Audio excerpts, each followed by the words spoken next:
Welcome back, part 9 of the full garden room build, and in today's video we're going to be showing everybody how we do our batten so we can fit our cladding to the room.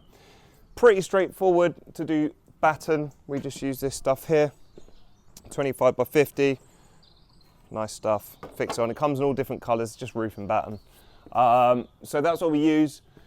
Now, to start with, what we'll do is we'll go around the room and mark where all our joists are. So we'll do this. If you come over here, Toby, I'll show them. As we build, all the walls the same. We always build the wall from the back to the front, which means all our 400 studs are going to be this way. So we find the start of the wall, which is there. Attach our tape to it. We know we've got 4, so we mark there. We've got 8, we've got 12, 16. We just put marks here, and we know that's where all of our uprights are going to be underneath. And then it's as straightforward as that. For marking that, we go around the whole room doing that just so we know where everything is.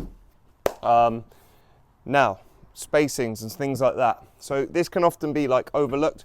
We don't need to be having serious amounts of uprights to fit our horizontal because we use double batten. We put upright battens first, vertical battens. On the cedar side, where you're having cedar, it's important to have a lot of fixings because cedar can move a lot and we don't want that ever popping out or anything like that, so we need it to be really fixed. So we're going to be fixing vertical battens every 400 on the cedar side. So whichever side you're cladding with a material like that, you want to have those at 400. And pretty much the same working down. When we do our verticals, when we do our horizontals, it's going to be the same 400 sort of spacings the whole way down. When we move over to our box profile sheets, which we clad the unseen sides of the garden room with, we don't do them so much, so we still mark all our joists where we did, but we'll actually be probably fitting them every 800. So we'll fit one here, and then our next one will be here on the vertical ones. Only because it's not a massive amount of weight. They're never going to move or expand or anything like that. So it makes complete sense to not waste materials the way you don't need to, and we'll do it that way. So let's get started on fitting the batten.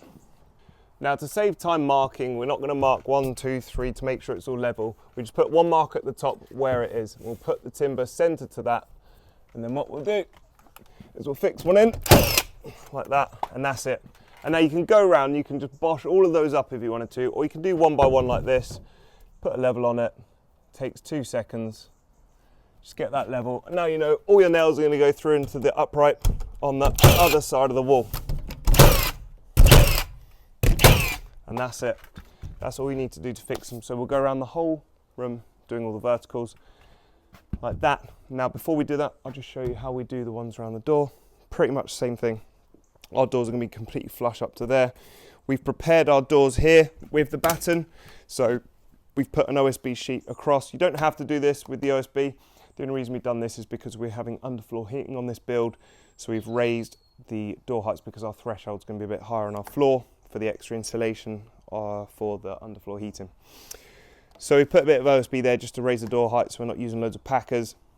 And then we've fixed some batten. So I've put a piece of batten underneath it just to support it a bit so the door still can sit on it. Normally the batten will be a bit higher with the 4x2, but that's how we've done it. And then we've got our last row here, and that's just going to support the sill. Just gives it an extra bit to sit on because we want a reveal on the inside. So the sill's going to be sat out with nothing to sit on. That's why we do that. And now we're going to move on to round the corners of the room. So what we do, we've put our vertical battens up now. As you can see down the room, we've got verticals. We've doubled up the battens on here. Because we're doing doubles, we do vertical and horizontal. We've doubled up our reveals on the windows here, and we do the same on the doors. We double this, and then we put one this side of it so then we can fix our horizontals. So that's how that looks. And if you come up here, you can see what we've done here. We've done a verticals, put one in the middle, and we've just done a horizontal one across, and that is going to be our top reveal. Now there's an interesting thing here. We leave this gap, and when we put our reveal in, we leave a little gap there, and that's like an airflow gap. It just allows air to get into the soffits there, sort of vents them out a little bit if there's any ever moisture, because they're going to be cold and then hot air is going to be escaping. So that helps with the ventilation. That's why we do the double batten. It allows air to come up into the room, go into the soffits. If we do it on the front as well, it lets the air clean out there. So that's sort of our ventilation for our roofing system. So that's how it looks. So we just chuck one across like that. And then moving forward over to here, this is how we fix all these on. We're doing them like 500 apart. We think that's enough.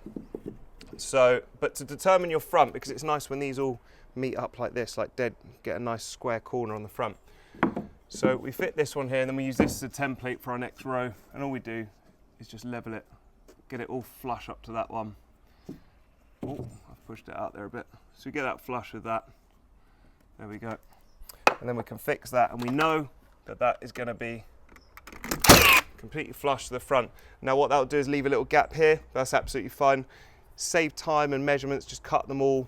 Instead of measuring every single one, just cut them all a little bit, like 5 mils smaller than the actual measurement you've got. And then you've got that gap, and you can manipulate them forward and backwards, and it just saves time. It's always nice as well to chuck the little level. This one's actually a bit big for this, but it will do. It's nice to just chuck those on there and get those dead level, as it looks pretty.